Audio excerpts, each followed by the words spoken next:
Hey everybody, I have here on me the Meizu Zero. So this is the phone that grabbed some headlines last week because when this was announced, Meizu called it the world's first holeless phone. Personally, I think that term is pretty damn ridiculous.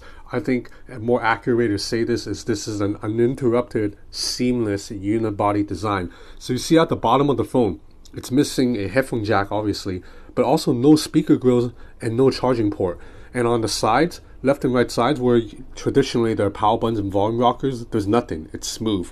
So this is the whole selling point of this phone. It's one unibody device that feels seamless and kind of uninterrupted. Now, to be fair, that's not quite true. You can see there's holes right here for mics, and you can argue that the camera sensor and the flash is also a little bit of interruption in the device.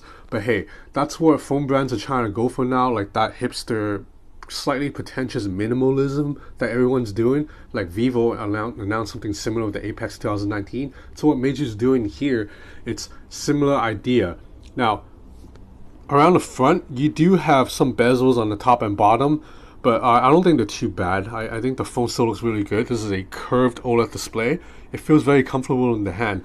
Ceramic is just a nicer material to grip onto than glass, in my opinion. That's why I really like using the Xiaomi Mi Mix 3 too. So it's still grippy, like it doesn't slip off my hand. So it's a easy to hold phone, and ceramic is just more dense. It feels more firm, more premium than glass. Now obviously, since Meizu eliminated so many crucial smartphone ports such as buttons and SIM tray and a speaker grill, USB-C port, all of that, Meizu had to come up with ways to get around it to still make this phone usable. So the lack of a charging port, it's pretty obvious. This phone supports wireless charging.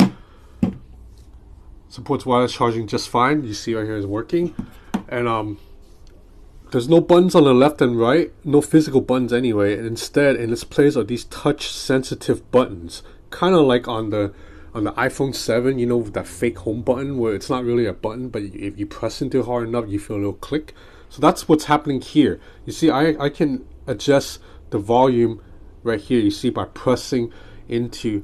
It's very hard to see, but there is a little bit of a dot that highlights the buttons. Now, personally, pressing into it, it does feel very natural. It feels like I am pressing a button, but it's quite hard to find. And I've been using this phone for a couple of hours, and I'm still like, anytime I want to lower the volume, I have to be like, oh, I have to look at it to do this. Likewise with the power button. So it's right here on the right side. Same thing. You just press into it, the phone sleeps. So it's pretty natural. When you press into it, you do feel a little tactile click.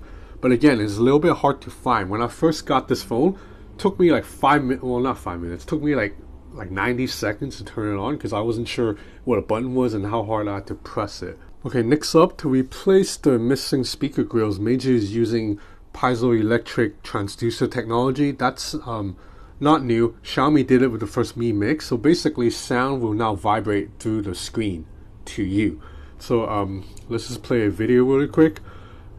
So I'm not going to play K-pop videos in this because my girlfriend's getting annoyed with me for always using K-pop videos with all these girls. So I'm just going to play an NBA video instead.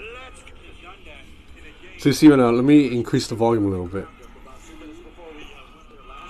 So speaker does sound pretty good, like it works. Sound is coming from the screen right now. When you put your finger on the screen, it actually vibrates, so you can feel it moving. Now the problem is, let me lower the volume.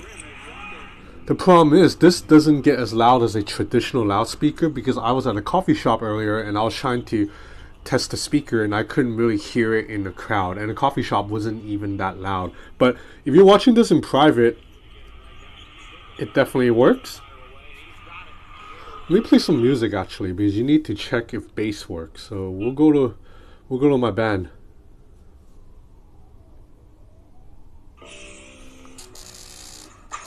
Ooh, so there's a bit of distortion at max volume. So that's me on the drums, by the way.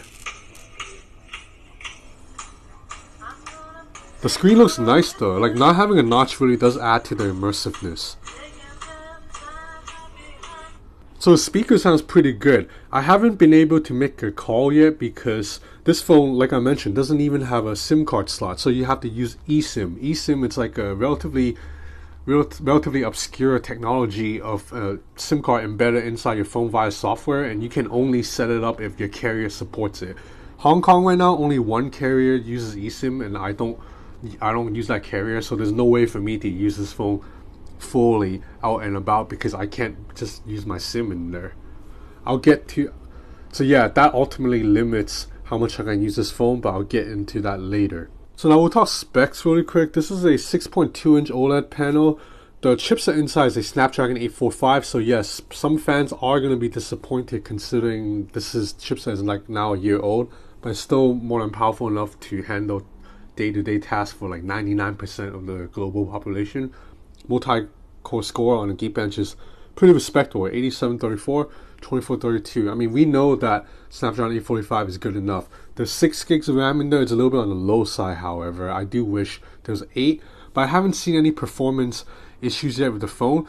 So now let's talk about the software. I'm a little bit disappointed that it's only Android 8.1 here instead of Android 9, but at least the Flyme software skin on top, it's pretty good. I generally am a fan of Meizu software skin. I don't love it as much as I love OnePlus's Oxygen OS, but I still like it a hell lot better than Vivo's FunTouch or Oppo's Color OS or Huawei's EMUI. So I like that you can bring down a notification shade by swiping down from anywhere, so they don't make you reach all the way to the top like some phones.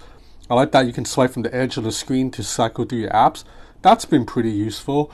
And overall, the software is pretty zippy, pretty responsive. Now, Meizu does use a slightly different swiping navigation, so I'll show you really quick. So let's go into an Instagram story.